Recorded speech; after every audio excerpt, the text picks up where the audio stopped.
Hi, my name is Randy Williams, and in this first of a four-part tape series, I'm going to be going into the basic motions of the Wing Chun Kung Fu system. I'll be covering blocks, strikes, basic footwork, and basic kicking. In Volume 2 of the series, we'll be going into some two-man drills, which show you how to apply these motions against an opponent. In Volume 3, we'll be doing a little bit more combat application in sticky hands. And in Volume 4, I'll be covering the 108 motions of the wooden dummy form. I've had two instructors in Wing Chun Kung Fu. My first instructor was George Yao, who is originally from China and is now back in China after having lived in the States for a period of time. My second instructor is Sifu Augustine Fong, originally from Macau, which is an island off Hong Kong. He's now living in Tucson, Arizona, and teaching Wing Chun Kung Fu there. Now, the way that I practice Wing Chun is a little bit of a blend of what I've gotten from both of the two masters. So it's not exactly like what either one of them do, nor will it probably be exactly like what you may have learned or seen from other masters in Wing Chun Kung Fu. What I'm doing is what I perceive to be the best form of Wing Chun that I can do. And just because it might be a little different from what you're doing or what you've seen someone else do, it doesn't mean that they're wrong or I'm wrong or anybody else is wrong. It's just a matter of the fact that different Wing Chun instructors will tend to gravitate towards different parts of the system. Each guy will have his own specialty, and some people tend to put more emphasis in certain areas than others. What is important is that the essence of the system is intact and that there's a logic behind everything that we do. Now, you're also going to notice in this tape series that I tend to joke around a little bit. I like to have a little fun with the system. I don't like it to be too stuffy, and I don't like to be taken too seriously. So we're going to have a little fun with it. I hope it doesn't offend anyone. I'll joke around here and there, but it's not to mean any disrespect to the system or to the viewer. It's strictly the way I teach. When I teach one-on-one or when I teach a group of people, I like to get a little bit familiar. I like it to be a little bit of a relaxed atmosphere, and that's what I want to convey here. I want you to feel like you're learning from me and you're kind of getting to know me as a person as well. So I hope you enjoy this series. The Yi Ji Kim Young Ma, or Character 2 Goat Restraining Stance, is also known as the mother stance of Wing Chun. This is due to the fact that although it is not itself a fighting stance in most situations, the strength and skill developed from standing in this position for long periods of time will enable the student to advance to Ma Bo, or moving stance work exercises. These moving stances are used in advanced drills and actual combat, but are all derived from the Yi Ji Kim Young Ma. All of the moving stances have the same properties built up during mother stance training: raised pelvic position, inward bent knees, low center of gravity, and proper body positioning to facilitate a smooth flow of qi, the internal energy. The stance itself resembles an hourglass with the distance between the heels greater than the width of the shoulders. The waist sinks, but the pelvis should be rocked forward, connecting the upper and lower halves of the body, which are imagined to be two interlinking pyramids with their intersection at the knees. The lower pyramid corresponds with the heels, toes, and outsides of the feet at its base, and has its apex at the dantian, the area located about 3 inches below the navel, which is the source as well as the storage area of the qi. The upper pyramid is inverted, its base crossing the upper chest with the shoulders as vertices. Its apex is located on the floor directly below the center of the body. This pyramidal structure gives the trainee a lower center of gravity with the control point at the knees, comparable to the way a pencil is held closer to the tip for better control when writing. The elbow and shoulder of the retracted hand not in use should relax and sink. The fist is clenched, wrist held near the ribs but not in contact with the body, with the fist extending out past the body. The toes are flexed inward to grip the ground, the width between them not exceeding the width of the shoulders. The chest should be sunken with the belly relaxed, allowing expansion of the dantian. The spine, head, and neck must be straight with the eyes looking straight ahead with complete peripheral vision. Spiritually, the trainee must be energetic, optimistic, and fearless, yet remain controlled and level-headed. All right, now I'd like to talk about the basic strikes of the Wing Chun system. Now, the first punching attack is called Ye Qi Chong Kin, and this punching attack is named after its resemblance to the Chinese character Sun, which you can see off to the side of the screen. You'll see that the front face of my fist resembles that Chinese character. Now, the way this punch is executed is by placing the fist right on the center line, the knuckles pointing straight ahead, and I have my wrist bent as much as it could bend to the side and as much as it can bend down. So I've got it chambered in two directions. Now, using my elbow as the primary source of power, I piston the fist forward on the center line, and gradually straighten the wrist so that at the end of the punch, I've got all my bones lined up straight behind the punch. So my whole arm is working as an integral unit to back up the knuckles. Now, executed with the stance pivot, this motion looks like this. So you'll notice right away that I'm not bringing my fist to begin with to the dead center of my body and then shooting it. You'll see that because I'm pivoting, the fist will go straight to the center line from wherever the hand is. Now, as I'm doing this, I'm retracting the non-punching hand back to a position to protect me while chambering for the next punch. All right, now there are 8 punching variations on the Yetji Chongkin. The first is called raising punch, or taikin. Now the raising punch is executed when your hand is already extended on the low line and you need to punch straight up without retracting the fist. There are times when you wouldn't want to retract the fist because it would take too much time. So from where the hand is, the raising punch comes from the low level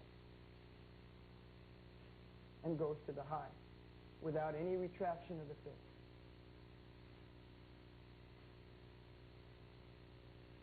All right, the next punching variation is the whip punch, or fankin. Now there is an inside whipping punch, which is called loi fankin, and outside whipping punch, which is called ngoi fankin. Now the way the punch is executed, we withdraw the fist in a circular motion, and then coming up near our opposite shoulder, drive back to a straight punch straight ahead. For the outside whip punch, I drop out to the side, create a whipping motion, and then come back into the center. So in other words, straight, inside, outside. Straight, inside, outside. So I got a little bit of a figure 8 motion, but the punch itself is a straight punch. It starts with a circle and ends up straight. Starts with a circle and ends up straight. All right, the next punch is called hammer fist, or choking. Now the hammer fist below uses the bottom side of the fist. Now where normally we would support the punching hand by wrapping the thumb across the front of the knuckles, in the hammer fist punch, we put the thumb on top of the knuckles. This is because in a normal punch, the resistance goes against the fingers in this way, so the hand would want to collapse inward. So the thumb is there to stop it from collapsing. In the hammer fist strike, though, we're hitting with the bottom of the fist, so the knuckles would tend to collapse upward and it would need support at the top. Now, we would use a hammer fist strike anywhere we could use a chop. For example, we can use it downward, we can go forward with it, we can go downward with it, or across, outward, or inward. Right. The fourth punching variation is called phoenix eye punch, Bung Nan Kin, and it's a one-knuckle punch. One of my knuckles is protruding further than the rest, with the thumb supporting the knuckle. So what I have here is, in order to keep my single knuckle from collapsing under pressure, I've got a lot of pressure from my thumb on top of it to hold it steady. Now that punch would be used as a normal punch. In other words, we wouldn't put all the emphasis on the one knuckle. But when the punch is delivered, that one knuckle would bury itself a little bit deeper into the target than the normal punch would. Now, another variation of phoenix eye allows us to whip at different directions, whipping our fist with one knuckle striking. The fifth punch is called ginger fist, Gyeongjiku. Now, it's named ginger fist because of its resemblance to the ginger root plant. If you look at my fist, you'll see that it has a scalloped edge, a lot like a ginger root would have. Now, the ginger fist punch can either be used driving straight ahead to get into tight spaces, usually attacking the ribs or up under the chin to the throat. Or it can be used in a whipping version, which cuts across and hits either inward, outward, downward, or upward. Okay, the next punching variation is the drilling punch, which is called Chaokin or Jinkin. Now what it is an uppercut that either travels straight ahead or upward. The next punching variation is called diagonal punching, Doigake. Now there is an inside and an outside diagonal punch. first, I'll do the outside diagonal punch. What happens with the outside diagonal punch is that the fist travels across the body as it comes forward to the center line. So it almost comes from your shoulder and then extends forward. So it has a splitting effect, which can exclude the opponent's punch. The next punch looks like a hook, but it's actually not. The inside diagonal punch looks as though I'm throwing a hook punch, but in application, it does not actually travel sideways, but it drives into the center line. In other words, if my opponent were there, I'd be punching across my body, but hitting him with a straight punch. It's not like my opponent is standing here and I'm punching across that way. It's when your opponent is facing you in a T. So that's the inside diagonal punch. All right, the last of the 8 punches is the downward punch, or chop king. Now, moving the fist downward, forward, and outward, I'm throwing a punch that resembles the low karate seiken zuki punch. But it's different in that we use the last 3 knuckles as the primary point of contact, as opposed to the karate seiken zuki, which uses the first 2 knuckles. Now, the chop king punch helps us illustrate a certain point. When we punch on the high level, our fist is turned nearly straight up. Higher would turn outward. And as we go lower on the spectrum, the fist starts to rotate downward. The reason for that is to maintain the integrity of the bone structure. If I tried to punch at this level with my hand turned this way, I would be putting too much emphasis on my first 2 knuckles, which is not the Wing Chun way of punching. That's not to say that you can't punch powerfully in that way, just that Wing Chun punch is different than another style of martial arts. Now, at the same time, if I were to take the low chop king structure and change it to the structure of the high punch of Wing Chun, I'd again be emphasizing the top 2 knuckles in the punch, so it wouldn't be quite as effective.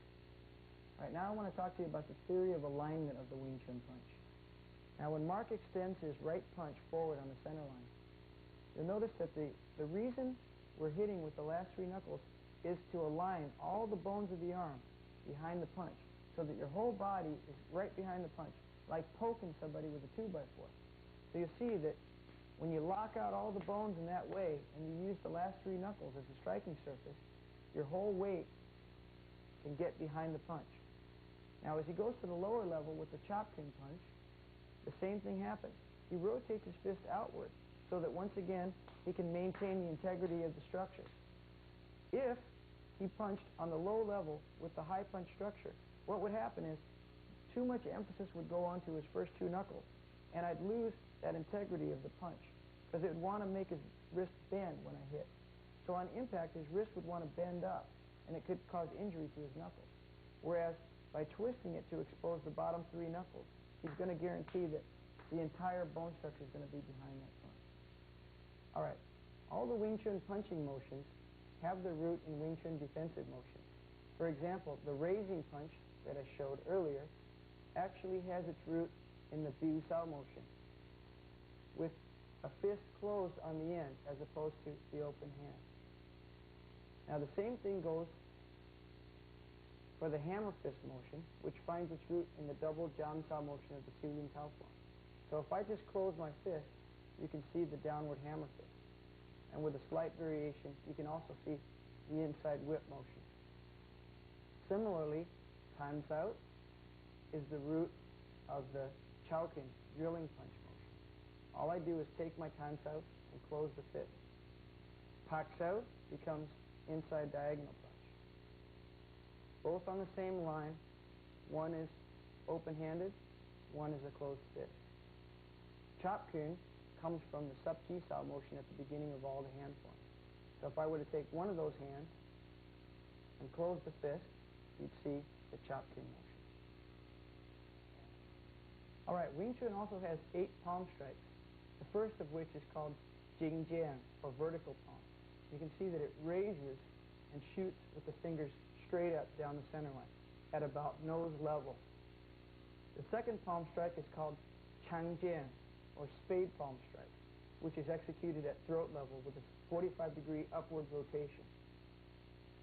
The third is called Fun Out, which means chopping hand. It can also be called Wang Jian, or vertical palm strike, or horizontal palm strike. The next is called Wu Sao, which is usually used as a block, but illustrates the point that any Wing Chun defensive hand can also be used in certain circumstances as an attacking hand. The fifth palm strike is called Gum Jian, which uses a low, downward, forward palm edge strike to attack at the diaphragm level. The sixth palm strike is called Chang Dai Jian, or low spade palm. It's a heel edge strike with the fingers pointing 45 degrees downward. The seventh is Pao Jian, which is used at the lowest level to attack with the heel of the hand at about groin level. The eighth palm strike is another version of Pao Jian, which travels upward and is normally used to catch the opponent's arm from beneath. All right, now the theory of alignment that I talked about earlier goes for the palm strikes as well. So from the Jing Jian, which is executed at about nose level, where the palm is straight up, the heel of the hand is exposed, so that on contact at that level, the heel of the hand is what's going to hit first, and not the fingers, so that all the bones will be lined up behind that strike. Now, as he comes lower to what we call Chang Jian, or spade palm strike, he's starting to rotate his hand outward. That's keeping the heel of the hand exposed at neck level and keeping that integrity of the bone structure. Going further down to Chang Dai Jian, the low spade palm position, once again, the hand is now pivoted out 45 degrees. That keeps this palm heel exposed and maintains that integrity of the strike. And finally, at the lowest level, Pao Jian, we have a complete downward rotation, so it's the opposite of the Jing Jian that was on the high level. So that, once again, the heel of the hand is exposed. Now, if, for example, you were to take the Jing Jian structure and bring it down to Pao Jian level, it would appear that your fingers will hit first. So if you, on contact with the opponent, rather than hitting with the solid part of the heel of the hand, you'd be getting the fingers into it and probably break your hand. So this is a protective system designed to protect you while delivering the maximum amount of power with the palm strike. All right, Wing Chun Kung Fu also uses elbow attacking motion, the first of which is called Pai Jiang, or hacking elbow. The Pai Jiang motion is an inward strike with the point of the elbow and or the inner forearm. Now, the reverse of that motion is called Song Jiang, or retracting, backward cutting elbow. That's an attack with the back point of the elbow. Another elbow strike is called Hei Jiang, upward elbow strike, raising elbow. It's an upward attack with the tip of the elbow. The next is called Guai Jiang, downward arcing elbow. I bring my hand in close to the body, tucking it, and drop the point of the elbow down on the target. The next is called Sao Jiang, retracting elbow. It's a back cutting elbow that hits directly behind you. And lastly, Chum Jiang, sinking elbow strike. You notice I put a small twist of my wrist to add extra drilling power to the downward elbow strike. All right, next I'm going to talk about the basic blocks and strikes of Wing Chun. The first block is what we call Pak Sao, or slapping hand. Now, the slap block is executed with a small arc of my fingers as I slap forward 45 degrees into the center line.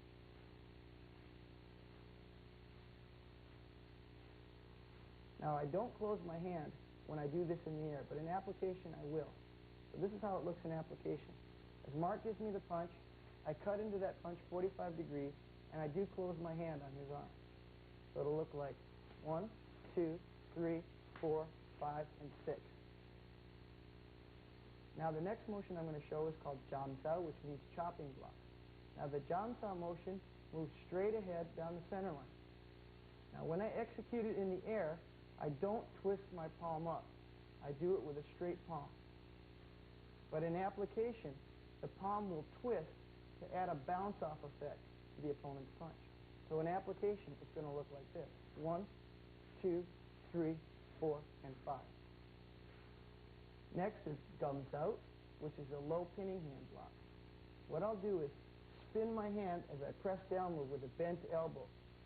So you'll see that my fingers spin a bit and bounce a little bit at the end of the motion, as if I was screwing the lid on or off a large jar. Now in application versus the chop chin low punch, what I'll do is pivot down and spin my hand inward and clamp on with my fingers. I'm not grabbing real tight, but I'm actually grabbing a little bit with the fingers so it catches on. So it will look like 1, 2, 3, 4, and 5. All right, the next blocking motion is called bong sao, which means wing arm deflection. What I do is raise my elbow and drive my wrist forward on the center line with an inward twisting motion. Now it's called wing arm deflection because of its resemblance to a bird's wing, and it shows the crane style Kung Fu influence on Wing Chun. Now when I execute the bong sao in application, what I really want to make sure that I don't do is I don't want it to come across like this, because that enables Mark to still come in right over the top. So what I prefer to do is drive my wrist forward on the center line. And the best way to check that your position is correct is to kind of block your vision of his neck. So when you look straight ahead, your wrist will block his neck from your vision. That means that your position is correct. So even if you walked in, you wouldn't get hit. But if your hand is even slightly low, what might look good actually can get you hit. So just a small difference of maybe a half an inch to an inch of height in your bong sao motion can make the difference between getting hit and not getting hit. So in application, it's going to look like this. 1, 2, 3, 4, and 5. All right, next I'm going into what we call yin blocking motions, or movements that catch onto the descending side of the power arc, which I'll be explaining in a little while. Now, a yin blocking motion, such as tan sao, moves with the other hand than would the bong sao motion. It goes with the receiving or passive side of the stance pivot. Now the tan sao motion is a flip of the wrist and snaps down to a slightly bent wristed position, and you'd be blocking with the outside edge of the hand. You can see the flip that I put into my wrist to help give it a little bit of descending power as it's drilling forward and outward. Now in application, that's going to look like this. 1, 2, 3, 4, 5. The next block will be gang sao, or low sweep block. So with a small circular snap of my wrist, I'll chop downward, outward, and forward with multi-directional power. So you can see that I snap my wrist towards my opposite shoulder, come very close to my chest, and then come forward.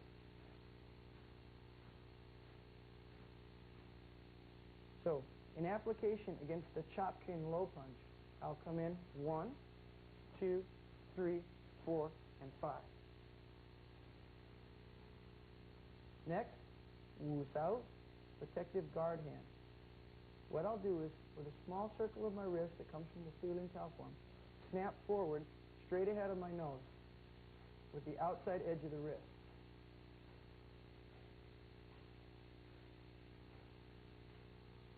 Now, in application, that's going to look like this. 1, 2, 3, 4, 5. And you can see that sharp snap of the wrist that bounces against the opponent's arm. Next is loi jut sao, inside jerking hand. Now what happens with the loi jut sao is I pull my hand down towards my hip and jerk backwards.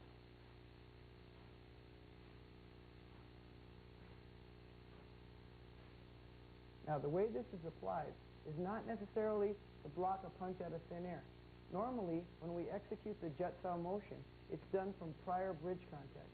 So if your hand is already in contact with the opponent's hand and he tries to strike, you use the jut sao to redirect his motion. And if you were to be using, for example, a jingjian vertical palm strike, you can actually pull him in with that jut sao motion. Next will be outside jut sao. Now the inside jut that we just did can be taken and flipped to the outside, creating an outward version of the same idea. So what I'll do is pivot my stance and sort of pull my thumb backwards at a 45-degree angle, cutting backwards, outwards, and upwards. Now, in application, again, we prefer to use the Moi Jet Sao from prior bridge contact, guiding the opponent's hand to the outside. So if the hands were in contact, I would come here. 1, 2, 3, 4, 5. Next is what we call Lan Sao, which means bar arm. What we'll do is pivot the stance and pull backwards across the body with the forearm parallel to the chest. Now there is a slight outward and downward twist of the forearm. It adds a little bit of extra power to the motion. Now in application, Lan Sao is a pull, which normally would pull the opponent into a strike. Again, from position, I would pull my opponent into the strike. Right. Next will be Hyun Sao, or circling wrist. What happens with the Hyun Sao motion is I create a small wrist snap with my hand, 3 of my fingers close, 2 pinch together, and I circle outward. 3 close, 2 pinch, and circle outward. Now you can see there's an outward snap of my wrist at the end of the motion, so that my hand kind of shakes a little bit at the end. That's from the looseness in the wrist combined with the tension of the fingers. Now the Hyun Sao motion is normally used when a punch comes and you've got contact with it. What you like to do is circle in and trap with the 3 fingers, and then pull the opponent into whatever strike you had intended. For that punch, it would look the same. From prior bridge contact, I circle round and I use 3 fingers to get a little bit of a snag as I pull them into a strike. Now this isn't the greatest trap in the world. It's not like grabbing someone. But at the same time, if I were just to keep my hand open, it'd be real easy for Mark to circle out and get me. But by keeping that little 3-finger check, at least I know if something funny's happening, I'm not going to stop him from getting loose, but if he does start, I know it's coming and I'm ready for it. All right, now we're going to talk about the 5 basic moving stances of Wing Chun. They're all based off the Yiji Kim Young Ma position, but each one of them has a slightly different function. The first of the 5 basic moving stances is called Chol Ma, which means sitting horse position. Now it's called that because you kind of take a seated position with one leg bearing a little bit more weight than the other. So from the basic Yiji Kim Young Ma position, we'll just pivot 1 foot. So 1 foot opening outward, pivoting on its heel, will give me my ideal Chol Ma stance position. Now what I don't want to do is I don't want to lurch forward, and I don't want to be hanging back so that one leg is straight. So the best way to check your Chol Ma stance position is to look down, and you shouldn't see your own foot when you look down.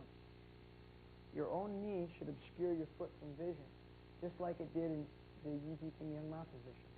If you can see your foot like this, that means that your stance is too much on the back leg and not enough bend in the front leg. So what you need to do is bend your base leg, which will cause your front leg to come forward. And when you look down, that's what you should see. You shouldn't see your foot at all. So this is how we check our stance.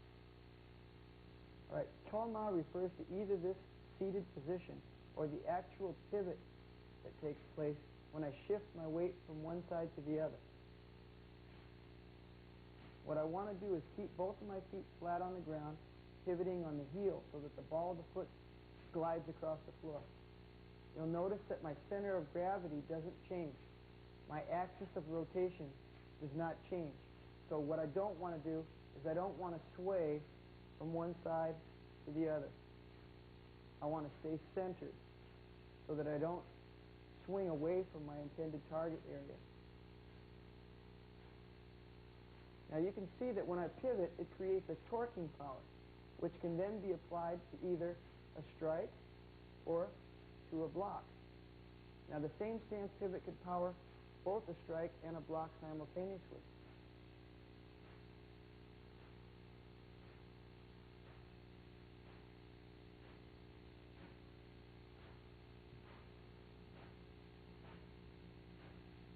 This is because pivoting your stance creates what we call yin-yang power. Part of my body's going backwards, and part of my body's going forward, with the axis of rotation unmoving. Now, the ability to transfer the power from my stance, from the ground to my hands, is heavily reliant on my ability to keep the linkage between the feet and the upper body solid. What I don't want is for my knees to get flimsy so that I lose what I'm doing down there at the knee. But by keeping my knee position bent and keeping my pelvis up, I'm able to transfer whatever power I create from my stance up to the upper pyramid. So that's very important, keeping that linkage together. Because the minute that starts to get flimsy, you lose whatever power you create in the lower pyramid. It would be like if you had a glass, an hourglass, and if you grabbed the bottom of that glass and you spun it, the top would spin with it. But if you somehow melted the connection, or if you broke it, or some other way weakened it, when you pivoted the bottom, the top might just fall off, or it might droop down. It wouldn't necessarily turn in unison with the bottom. So what we have to do is keep the two linked together. Now you notice that my feet are wider apart than my shoulders, and that's for a reason. When you create the pivoting power at the bottom with a wider pyramid, the smaller pyramid at the top would turn faster. If you imagine two gears meshing together, and one of the gears is exactly twice the circumference of the other, when they both do one rotation, by the time the larger gear has turned once, the smaller gear will have turned twice, which means that its surface speed is exactly twice that of the larger gear. So if we have a larger pyramid at the floor pivoting at X rate of speed, the smaller pyramid, as long as there's perfect linkage, will turn at X plus. So this is one of the ways that Wing Chun gets a little bit of extra power out of one motion. It's kind of like being a smart shopper and trying to get the most for your money. In Wing Chun, we try to get the most for whatever effort we put forth. How can I get more power from that movement? Can I get a block in? Can I get a block and a strike? Can I do a block, strike, and a kick? And with the most power that I can get. So this is one of the ways that Wing Chun uses economy. The second of the 5 basic moving stances is called Ko Ma, which means step slide. Now what we do is raise the front foot up and step forward probably between 3 to 6 inches to the heel, and then slide up exactly the same amount that we stepped with the rear foot to take up the gap and return us to a perfect stance position. So what I'll do is step, slide, step, slide, step, slide. Pivoting through, you'll see it from the back, step, slide, step, slide, step, slide, step, slide. Pivot. So it looks like this. 1, 2, 3, 4, 5. Pivot. 1, 2, 3, 4, 5. Now it works a lot like the same action of a baseball pitcher throwing the ball. Because what we're doing is we're raising our weight and then throwing it forward with the slide of the rear leg. So if I were doing a one-syllable technique like a punch, I'd probably prefer to do it on the sliding syllable. So it would be like step, punch, step, slide, punch, step, slide, punch, step, slide, punch, pivot, step, slide, punch, step, slide, punch, step, slide, punch, pivot through. Now if I wanted to do a two-syllable technique like a double punch, what I'd want to do is coordinate my first punch with the step and my second punch with the slide. So I'd be throwing my weight forward with the first punch, I'm exaggerating, and then sliding up with the rear. So it would look like step, slide. So it would be step, punch, slide, punch, step, punch, slide, punch, step, punch, slide, punch. So it would look like this.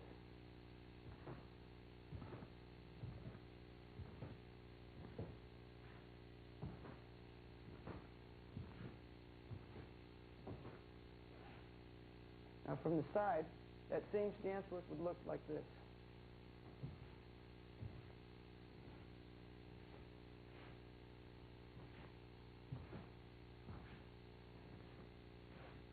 All right, the third of the 5 basic moving stances is called Siang Ma, or advancing stance.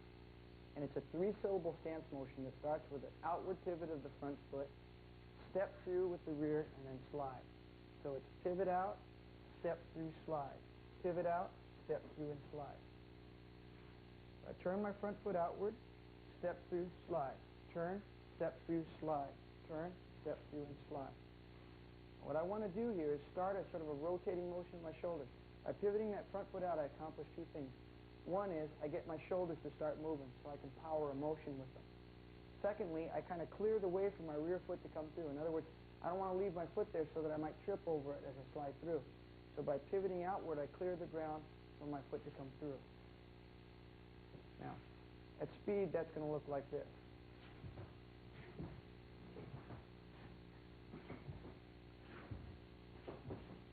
Now, if I were going to do a one-syllable technique with this stance motion, what I'd probably do is punch with a step through syllable. In other words, I'd probably prefer to go here. Pivot, step, punch, slide. Pivot, step, punch, slide. Pivot, step, punch, slide.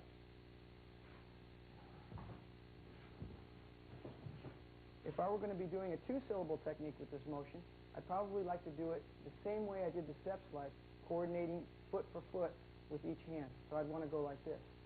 Pivot, step, punch, slide, punch. Pivot, step, punch, slide, punch. Pivot, step, punch, slide, punch.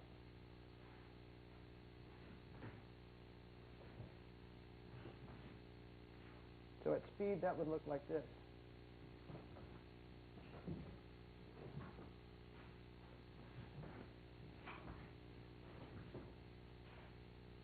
From the side, that stance would look like this. Pivot, step through slide. Pivot, step through slide.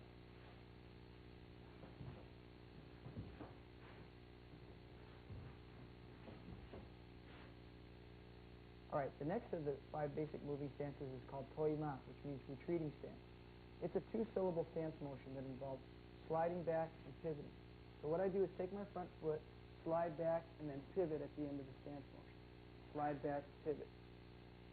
So again, I slide and then pivot into the motion. Now this motion allows me to move backwards and still deliver power at the end of my motion. Now from the side, this would look like this.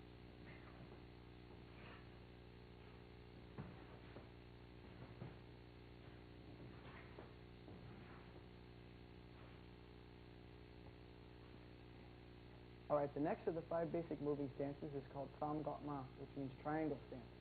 And it's called this because we imagine that we're standing on 2 points of an imaginary triangle. Now the third point of the triangle is behind me. So the way the stance movement is executed, we step back to the third point of the triangle, to the tip, and then slide. Back to the tip, and then slide. So it's back, forward, slide. Back, forward, slide. Back, forward, slide. Now, like all Wing Chun stances, this movement is adjustable. In other words, you don't always have to step all the way back, all the way forward, and slide. If you wanted to, you could step way back, slightly forward, and slide.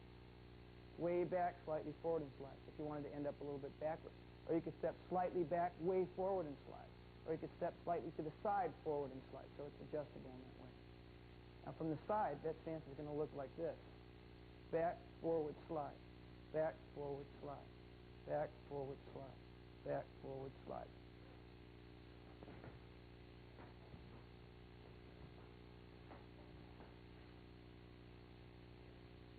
All right, another variation of the samgotma or triangle stance footwork is called sitma, which means motion intercepting stance. Now the sitma is a side step, circle, and slide. Side step, circle, and slide. Step, circle, and slide. So again, I'd step to the side, circle, slide. Step to the side, circle, slide. Step to the side, circle, slide.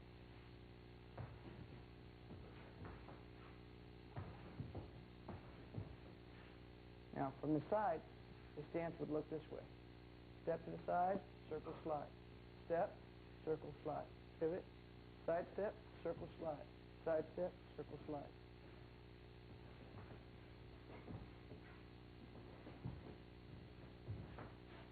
Next, we're going to begin what are called complex moving stances. The first of which is called changma, or bracing. So there's 2 variations, the front brace, which is called chin changma, and the back brace, which is called hao changma. Now the first motion is to pivot exactly like what we would normally do with the choma. It's the same pivoting action, but we're combining with it a step so that we're moving forward with pivoting action. And backwards works the same way. Step and pivot. So at speed, it looks like.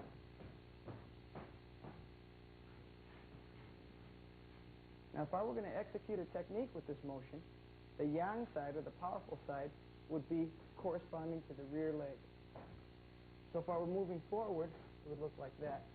And if I were moving backwards, it would look like this. Now, from the side, this stance looks like this.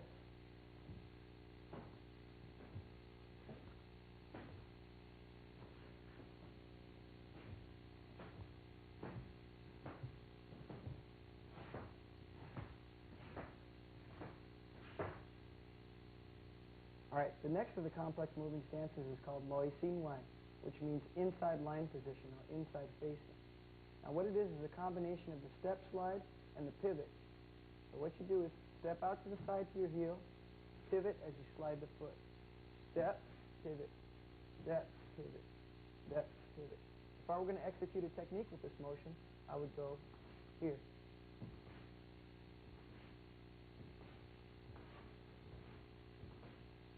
All right, the next of the complex moving stances is just the opposite of the previous one. This is called Moi Sin Line, which means outside line facing. What I do is take a step to the rear as I pivot and slide. So it's moving this way.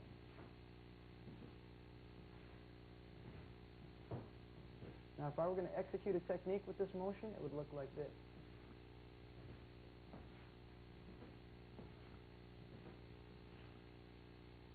All right, the last complex moving stance is called Hao Hin Jin Ma, which means back circle slide through. Now what I do is pivot the front foot and step forward with a regular Siang Ma cycle. Pivot again. The second time, rather than sliding, I step through to the back and then pivot through. So it's one regular Siang Ma followed by the circle through. So step, circle, slide through. Step, circle, slide through. Now from the side, that's going to look like this. Pivot the front foot, step, circle, slide through. Pivot, step, circle, slide through.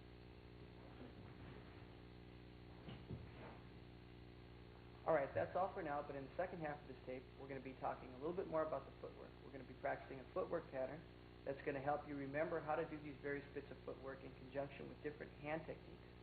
Then we're going to be going into the combat theory. We're going to talk about the center line theory. We're going to talk about the cutting angle and the concept of reference. After that, we'll be going into complex motions and their applications, and finally, the use of the rattan ring for the development of whirlpool energy. So, stay tuned for the next tape.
Hi, my name is Randy Williams, and in this second half, we're going to be talking some more about the Wing Chun footwork.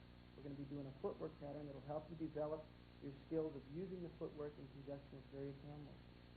Then we're going to be talking about some of the combat theory of Wing Chun. For example, we're going to be going into the center line theory, the cutting angle, and the concept of reference.